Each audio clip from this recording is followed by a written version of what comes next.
Olá, meu nome é Marlon Martins e esse é o canal Vanitas. Seja muito bem-vindo. Prefeitos e governadores, quanta força eles realmente têm? Menos do que deveriam e mais do que deveriam.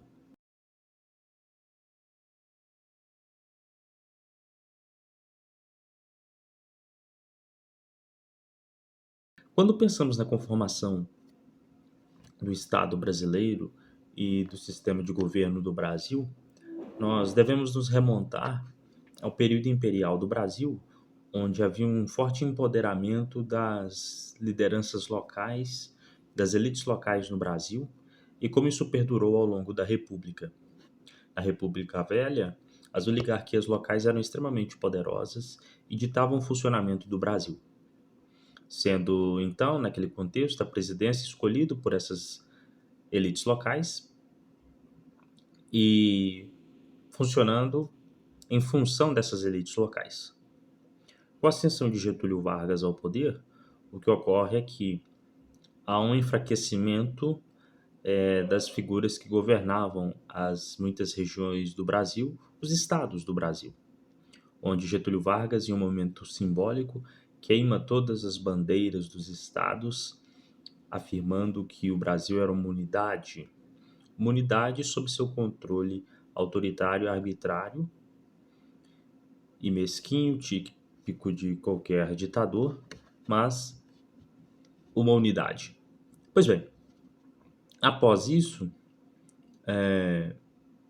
com o fim do Estado Novo, da Era Vargas, os governadores e lideranças locais voltam a ter mais poder.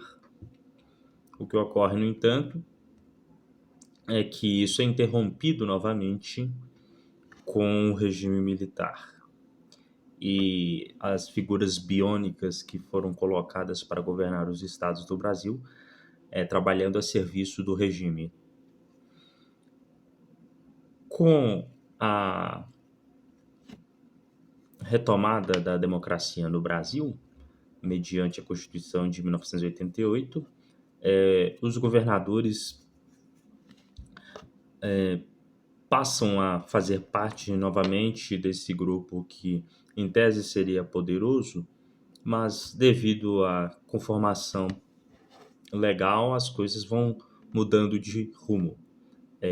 Os governadores voltam a servir às oligarquias locais e essas agora sediadas em partidos fisiológicos diferentes e atendendo às demandas desses partidos fisiológicos com presenças regionais distintas ao redor do Brasil.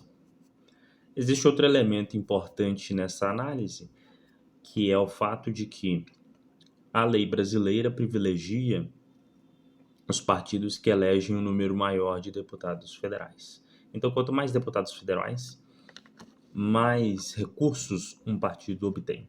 Nesse sentido, governadores e prefeitos atuam a fim de que o partido possa conquistar mais e mais deputados federais, mediante aquela política das emendas e da compra de votos. Esse ciclo que vai se repetindo eleição após eleição garante única e exclusivamente que os partidos tenham um número acentuado, elevado de deputados federais e, ao mesmo tempo, que não haja nenhuma discussão programática de país, uma vez que governadores e prefeitos que deveriam liderar discussões e nortes para o Brasil, que eles, em tese, teriam como o Brasil ideal, o Brasil que prospera, na verdade, eles servem a caciques partidários que querem eleger deputados federais. Assim sendo, eles inauguraram obras e farão parcerias com candidatos a deputado federal e, nesse sentido, perpetuarão essa lógica viciada onde o que vale é o cargo por si mesmo e não o que poderia ser feito por meio do cargo. Assim sendo, prefeitos e governadores não têm grande força. Há que se considerar também que a legislação brasileira privilegia a União em detrimento de estados e municípios.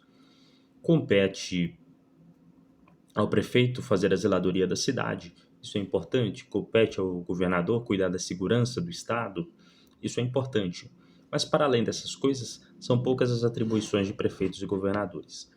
E eu poderia dizer aqui que o caminho seria de tornar essas figuras mais poderosas. No entanto, como eu disse aqui antes, o histórico do Brasil, a série histórica, é de patrimonialismo, compadrio e voto de cabresto. Assim sendo, não faz sentido a manutenção ou o aumento de poder dessas figuras,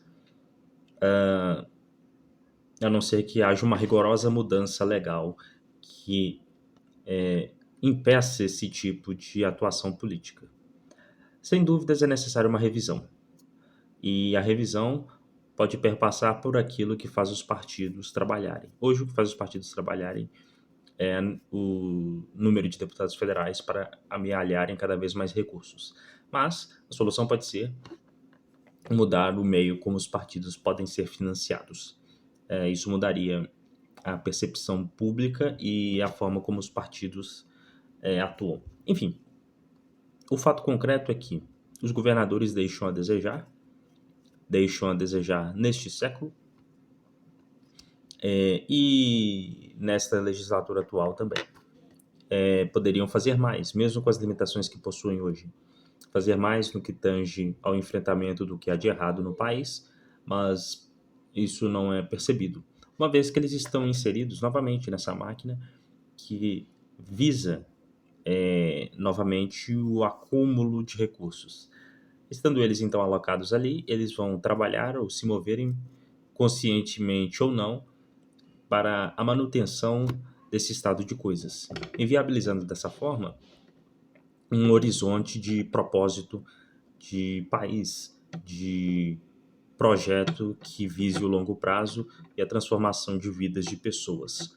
Assim sendo, é necessário, então, novamente, visar e pleitear por transformações não conjunturais, mas transformações estruturais. E tudo perpassa pelo voto. E o voto ele deve ser fundamentado numa análise de série histórica. O que os agentes políticos de determinada legenda, de determinado grupo político, estão defendendo, mas, o mais importante, qual foi a atuação pregressa deles? O que eles fizeram no passado? Isso é o mais importante, porque se o passado dessas figuras não for analisado com clareza, podemos cair em discursos mentirosos.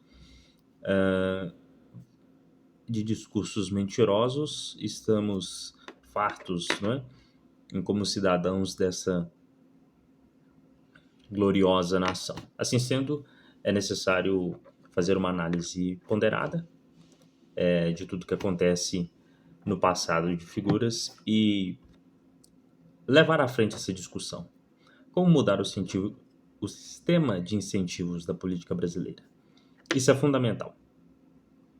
Analisemos então a partir disso e repensemos como deve ser formado ou fundamentado o nosso pacto federativo, a fim de que possamos cobrar mais daqueles que estão mais perto de nós.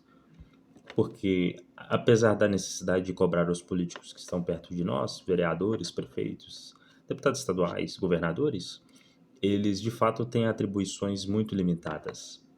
Então, sim, temos que cobrar aqueles na esfera federal.